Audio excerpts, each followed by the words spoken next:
Welcome everybody back for another Ragnarok Transcendence, the state of Ragnarok Transcendence number 3. I'm your best buddy Debo, back from my vacation to Orlando. Had a really good time. Wasn't able to play as much as I did last week, but I was able to spend some good time with the missus, so that's all that matters. The only public service announcement I got for you guys this week is just make sure you guys wash your hands and practice hand sanitization and not touching your face and doing all that kind of stuff. Just want to try to keep spread the word. For the most part, I did see a lot of people washing their hands at the airport and doing the proper things, but that's all I'll say there. I'll just leave that there. Another week in Ragnarok. A lot of new different changes, things going on. Interesting little sways in the economy. Still waiting for WoW. Still waiting for a lot of things to get dealt with. New Crate test server. As you guys know, a while back they went ahead and moved all the servers to a new area. Servers have been running pretty smoothly.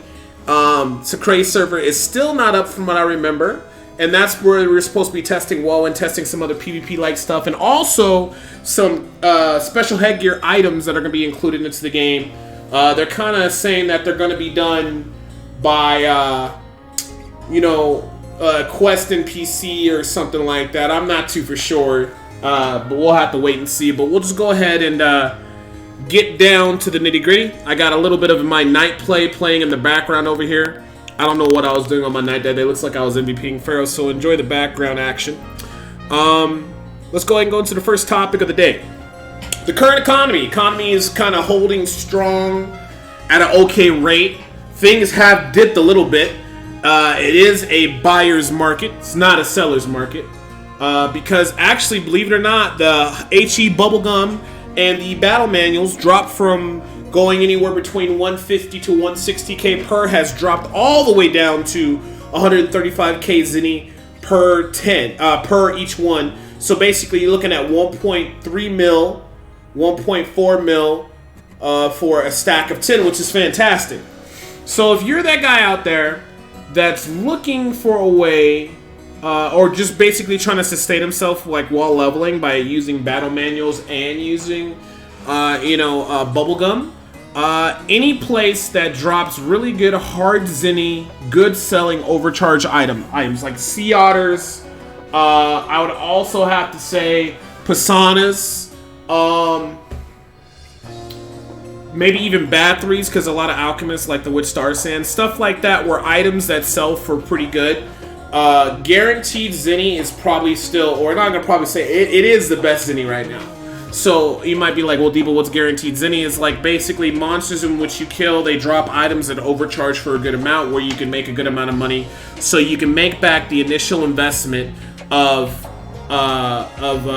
what you spent in bubblegum at least, and then maybe even battle manuals. Usually there's not many places, unless you get lucky, where you can pop a battle manual and a bubblegum and recoup the cost. I mean, if you get lucky in Raidrix, most definitely, if you get the right Arbalest bow to drop and it sells, you definitely can, sustain yourself all the way up to 99, and then, and then just basically only use bubblegum while hunting just to stack up money. But I would highly advise looking into Pisanas, looking into Sea Otters, looking into any set monsters that have a good OC rate, good amount of mobs, not too tough to kill, costs a low amount of resources.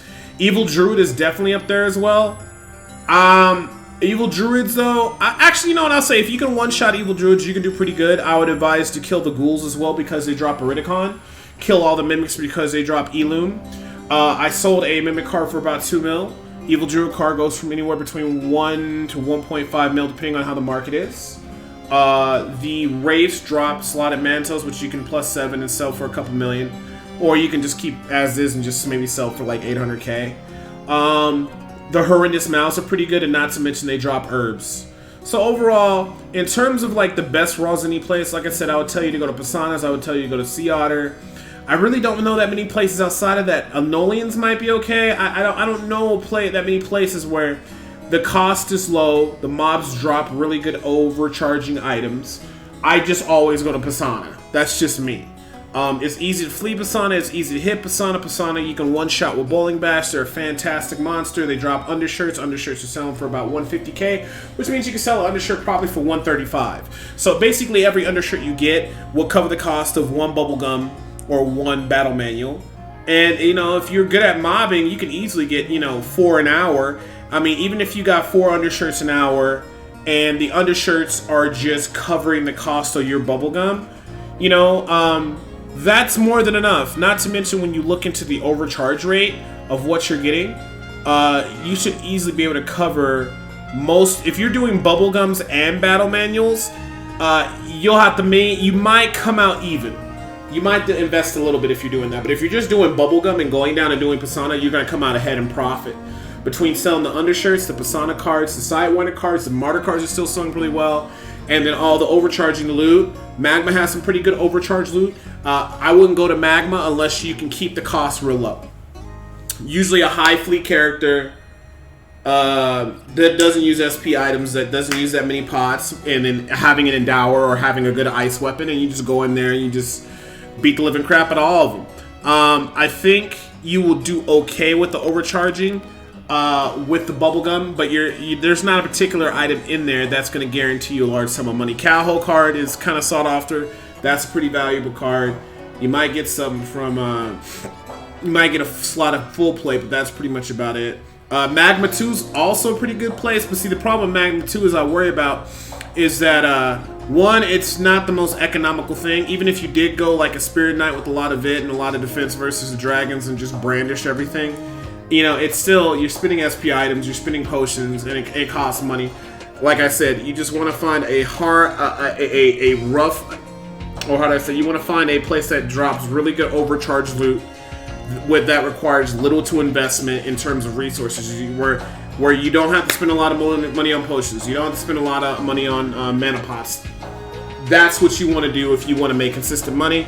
MVPing sometimes kind of works out, but you got to make sure that your money's efficient at MVPing, and you got to make sure if you're MVPing items that sell for a good amount of money, like Epsilon, Gackham Bulks from Lady Tanny, things of that nature is stuff that people search after, and they'll cough up the money for that. So that's pretty much about it about the economy. The economy is going to be kind of slow until, they release new content, whether it be through WoW or be through Abyss Lake or the Fever Fields, to bring back more players come back and play.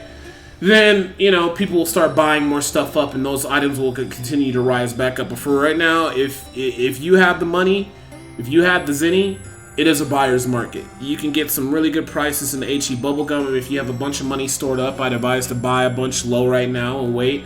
And then after Abyss, see where the price is at. But when the Abyss comes out, or even if you waited till when Trans came out and for your updated content and new stuff where people want to make new characters, so like when the ninjas come out, or when the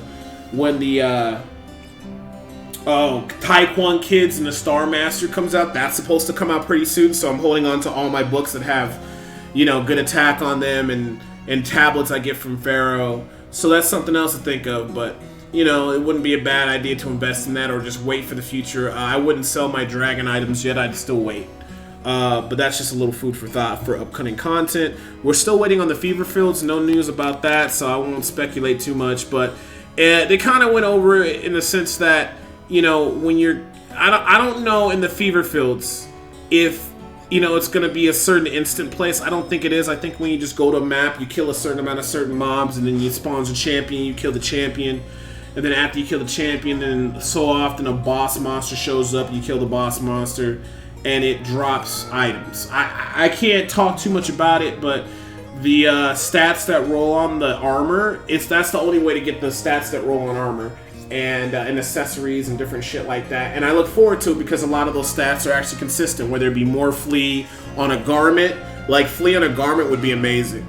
Just more hit or whatever. So I'm not going to speak too much about Fever Fields until it comes out. Once Fever Field comes out, we'll figure it out and figure out what's the best classes and their way to approach it, whether it be, trying to do it from a solo standpoint, whether it be trying to do it in a group. We'll have to wait and see. So I'm pretty much, just in limbo, or I'm not in the loop with the whole Fever Fields thing. We don't know. The one thing I do know is that WoW was supposed to be on the 6th. Things got delayed a little bit. I thought they're going to have WoW on the main server ready to go, but actually they're going to test it on Sacre first. So with them testing on Sacre, it was supposed to be ready probably like by the 6th, I think. It's still not ready. They said it was going to be ready by Monday. It's still not ready. And we're sitting here on the 10th, Tuesday, and it's still not ready. So, once they get the WoW kind of testing coming out, then I'm pretty sure they're going to announce a date for when WoW is going to actually begin. And that's pretty much all you got to, really be looking out for, just when they're going to announce the date. So the people that have been falling behind, that don't have any WoW builds, or that are still trying to finish up 99ing certain characters, like my Devotion Paladin, 2 more levels pretty much.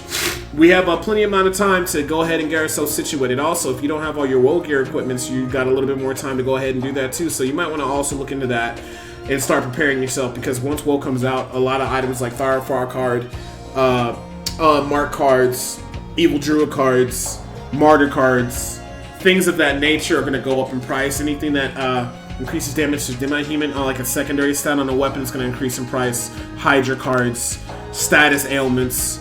If you're trying to make a rank potter, look into that. Get on top of that, because those potions are going to be worth a lot of money, especially if it's from a rank potter. So those are all the things to be expecting. So it'll be interesting to see what happens with the Sacre server. One interesting topic that we actually had was that, I'll go ahead and just bring this over here. The interesting thing is, if you guys remember, a lot of people didn't want any type of cash shop headgears. I'm not against it, and I'll explain for that I'll explain the reason why in a little bit. But they were supposed to actually have Chick Hat, Ramen Hat, and Tam Hat. Tam Hat is a hat that gives you magic attack for every 2 levels that you upgrade it. Ramen Hat gives you plus 4 dex, and I do believe if anything hits you, it has a chance to decrease agi whoever's hitting you. And Chick Hat gives, I do believe, either a level 2 or level 5 double attack on the helmet, which is extremely powerful. I am very excited and hope they put those in the cash shop, or make it so you go to an NPC and gather the mats and hunt for it. Either or would be fine with me, but I think the inclusion of these items are very important. A lot of people are kind of against that. But, like I said, it kind of is what it is. They view it as a way of ruining the server, or people buying power. And we're kind of well beyond the point. Like, if you have money and you buy War Portal energy and you convert it over to Kaffir points, you can buy whatever you want. And that's buying power. You can buy up Zinni. You could go and buy a bunch of HE bubblegums, go on the market, sell your HE bubblegums for like 100k or 110 per, get the raw Zinni, and then you don't have to hunt it. Like, anybody who has like $1,000, $2,000 can just come in and buy whatever they want, buy whatever items they are, then just level up the character and instantly buy power. So I never really understood the concept of people freaking out with these items being inside the auction house or inside the Kaffir shop. The Kaffir shop always sells power. These items, are automatically going to, if they put them in there, it's not going to make that much of a difference. I know a lot of people are worried about the snake, the Sidewinder card the Sidewinder card going down in value. If you have Sidewinder cards, I'd sell them right now. Sell them for a good price, because as soon as that helmet comes out, it's over. Because that's a really strong helmet to have double attack on your helmet and give you a reduction to demi-human. Because here's the big thing about that helmet. The WoW scene that's coming out, the fastest way to break an imp is by having a high attack speed and having anything that gives you double attack. Because you can only hit the imp for 1 damage at a time, but if you double attack, you can hit it twice, which is huge. So if you have like a lot of people hitting the imp, and they all have Chick Hats on, or Sidewinder cards, and they're double attacking, that imp's going to take 2 damage instead of typical 1, and that makes it very powerful. And that's just something you need to consider. It's good for WoW, it's good for PvE, player versus monster. That's going to be a huge headgear. The Ramen Hat, I don't really know. It only makes it so when people hit you, you decrease agi them. That might be pretty decent, like if you're a wizard or something and you're switching hats in WoW, or somebody hits you and you decrease agi them. That would definitely put a damper on their day. And then Tam helmets, I think, are going to be very important, because if you upgrade them to level 10 with all the Kaffir shop items, that's, I do believe, every 2%. It's every 2 ranks, I think it's 2%. Or let me take a look here. Let me pull it up. Ragnarok Online Tam hat. So on the Tam hat, it's the upper headgear, and if it's the same, it gives 2 MDef. It has 3 defense. Each 2 refine increases the magic attack by 1. So if you get it to plus 10, that'd be 5% attack, 5% magic attack increase, which is pretty huge. It's not gonna blow the gates open or anything like that, but you got 5% increased magic attack, plus you have these weapons that have increased damage to demi-humans with a magic attack. If you actually have a nice setup of a lot of wizards with the proper gear, they can actually end up doing a pretty significant amount of damage when WoW comes out. So that's another helm to actually look out for. So, you know, I noticed some people were really upset that they were going to include it. They wanted to go ahead and situate and said they're going to make it so that the headgears are going to come from monster drops and that they were going to be testing it. And a lot of people were getting very upset and excited that these items are going to be inside the Caphra. They're going to be inside the Caphra shop. And people didn't like that idea, and they're like, oh, that's just going to make the game pay to win. And the only thing I have to say about that, I'll try to be straight and to the point. I made like a little post about it here. And it's not me trying to be a jerk, but just me just trying to state the simple facts. A lot of people are worried about what's going on. They're worried about people buying power. They're worried about the game becoming pay to win, where you take real life money, you spend it in game to get an advantage over another player that's not at your level. And I hate to tell you this, there is a lot of pay to win in the game, even without these headgears being included in the game. Like here, I listed examples right here inside my forum posts. Card removal items. We have different levels of items. One that guarantees it. One's an 80%, one 40% that removes cards from gear. You're not supposed to be able to do that. So now people can kind of pick. It kills the card market, and plus somebody can take an item that's only meant because certain cards are meant to be put in a gear forever. And they should have kept it that way, but now you actually have items that can take out the card and put it in another item, so that devalues a card, like Rager cards or MVP cards or mini boss cards and stuff like that. And also devalues certain gear that is like a lot of gears, like formal suit that can be worn by multiple classes, was very valuable because it gave okay defensive stats, but it can be used by any class. But now with taking that away, when you have the card removal, items like that are going to actually be a lot less valuable. Over upgrading items, let's be honest, a lot of people wouldn't have the upgrades they had unless they had that, enrich Oridicon, enrich Elum, not to mention the HD Elum and HD Ori that lets you take your items to plus 10. And there are actually items that can take your items from plus 10 to plus 11 or plus 12 if you want to gamble that. And the harsh reality of it is that all that is buying power. All of that is things that can make it significantly easier for a player to get higher level gears and be able to take less damage and do more damage with the weapons they have, just from using those items that were, that are Caphra shop items to get ahead of everybody else. The VIP that increases experience and item drops, that's something else. Back in the day, they didn't have that. That's another form of like, oh, that's something I have to get, so I keep maintaining, my fast leveling and more item drops. They have HE Bubblegum, they have battle manuals, they have job experience manual. All that stuff makes it so you have an advantage over players who do not have it. Items that give you buffs not yet in game, like I do believe it's like a adrenaline rush, or if I'm incorrect, it's a skill that you get from blacksmiths where they make it so that you get a faster attack speed with maces and stuff like that. That item's in the game, and most other classes shouldn't be able to use that, like knights and things or monks or whatever. They also have Assumptio in the game, which should not be in the game. That's from a transcendent level class in the game. They have that. And basically all of these items can be sold for Zinni. So I just don't understand why people are so freaking out about these headgears when we have everything else. Now, if they had none of this stuff and it was just purely costumes, that was it, that would be cool. Like if they only had costumes you could buy and that was it, that would be perfectly fine. But we're not on a server that's like that, and we're not on a server where they just has a basic subscription like it did back in the day. Where you pay $15 a month and you play the game. That model doesn't work for them because they won't be able to generate the sales to keep them, going. So I just say, if you're not going to have a traditional one times rate, $15 a month subscription-based game, and you're going to have a cash shop, once you have a cash shop, then we just need to just allow headgears, and every couple of while they'll release a new headgear and people will buy it, and that's good for the company. They make money and the players can just buy it. There's no sense in not having headgears in the Caphra shop item. That doesn't make any sense because there's so many other forms of ways you can buy power. I've known people that spent like a couple $1,000 on battle manuals and you know, bubble gums, and then sold them at a good rate to get a lot of zenny, and they got hundreds of millions of zenny. Like, don't be naive. If people who have the credit card that swipey swipe, they can just buy power when they want. So you know what? You might as well put some headgears in the game.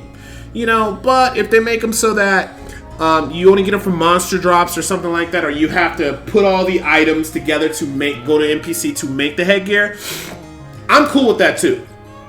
Because personally, I just want the chick hat for my auto attack crit satyr, and then so I can send him down to Radrix, and he'll even be able to kill them even quicker. So that's all I want. Because like I said, I like my auto attacking crit satyr. He's fantastic. Or, you know, even to use it just for my regular satyr with, you know, like Holy Cross and stuff like that. Like my Holy Cross Crusader, that'd be good for when he auto attacks. I would love to be able to get a double attack. If I can get a consistent double attack, oh my god, it would shorten a lot of battle durations for a lot of monsters, man. Like, that is such a good headgear. You know, so if they put it in the Kafir shop, that'd be great. We can just buy it. If not, and we have to get it from monster drops, then we'll just get it from monster drops, and it's not a big deal. So I just, you know, that was one of the things I really wanted to touch on. Outside of all of that, we're still waiting on, like I said, more information about the fever fields. Abyss Lake, we still haven't got updated with. I hope on Secret they'll have a testing for Abyss Lake so I can go down there and see how tough the monsters are. And I mean, that's pretty much about it, man. And that's pretty much, you know, what's going on. You know, in all honesty, a lot of people are disappointed that WoW's not out yet, and Fever Fields is not out yet, and the content that Gravity's pushing is not out yet. I'm just going to be honest with you. I told everybody when they asked me why am I playing this game again, I told them, play the game for nostalgia purposes, play the game to enjoy it with your friends, play the game to be entertained, but don't expect anything from Gravity. These guys that work out here in California, their hands are tied. They are literally only allowed to do things that they're approved of. So Campador and all these other guys, like, it's not their fault. You know what I'm saying? And it is what it is. They can only control so much. So, you know, you just gotta accept it. And if you're not happy, I'll tell you not to play the game. Not because I don't want to see you here, just I don't. The best way to send a message to these companies is to not purchase their product and to not play their games. With that being said, I've made the acceptance at the beginning of the server. I said I'm just going to come in here, I'm going to have fun, I'm not going to expect anything, and whenever the server gets really bad, I'll just leave. And you know, for now, I'm still having fun. I'm still farming up. Got to get that devotion level, Crusader 2 more levels, and then I can be really happy and just farm all day, which is what I really want to do, and just make money. And you know what? It's taken a while for the content to come out, but at least, you know, because once the content comes out, it's going to be out. Then people are going to run through the content, get all the gear that they have, and then they're going to be sitting there like, well, when's the next stuff? So we know we got Abyssal Lake, we know we got Juperos. There's a lot of content that's going to come out. There's going to be new classes. There's going to be trans. Just wait. There's a bunch of other games out there you guys can play until it does release. And if you come back and play it or you don't, then that's up to you. But, you know, I'm just putting that out there, man. You know, they're doing the best they can down there. Now, I'm not excusing the company Gravity that makes all the decisions and all that, because they should know better. And they do a lot of crass, grabby shit. They're about that money. They're about all that cash grab, get your money quick, and whatever. Like, we all know that's going to happen eventually, and we all know the server's going to go to fire and go to shit at one point. Or maybe in a small chance they might be lucky and it doesn't go to shit. But I'm just assuming that I'm going to have maybe... After trans classes come out, I'll have about maybe 6 months, and then I'll probably stop playing the game. And I accept that, because I'm just trying to have fun for right now, and just trying to enjoy WoW, and that's really about it, guys. So, you know, just take a break if you need to, play some other games. We're just gonna have to keep waiting. Once it gets Secret down, then we can maybe test some stuff on Secret. If anybody from Gravity headquarters is watching this video, man, just put the damn items in the cash shop, man, so we can just buy them and call it a day. Make them like $10, $5, whatever you guys want to do. Or if you make it so it's a gathering, you know, it might be better for the economy if you make it so you have to hunt certain monsters to get certain items to make the headgear. That would be cool too. But outside of that, man, that concludes, you know, the State of Ragnarok Transcendence number 3. The date today was 3/10/2020. Some new patch notes are going to come out tomorrow, what they're going to be adding to the server during the maintenance. If it's anything real serious, I'll make a real quick update video, but I don't think I will. I'll just wait till next Monday or Tuesday to do it again. I would have got it to you guys, video to you guys yesterday, but I just got back from Orlando and I was tired. So, wash your hands. Be a productive member of society.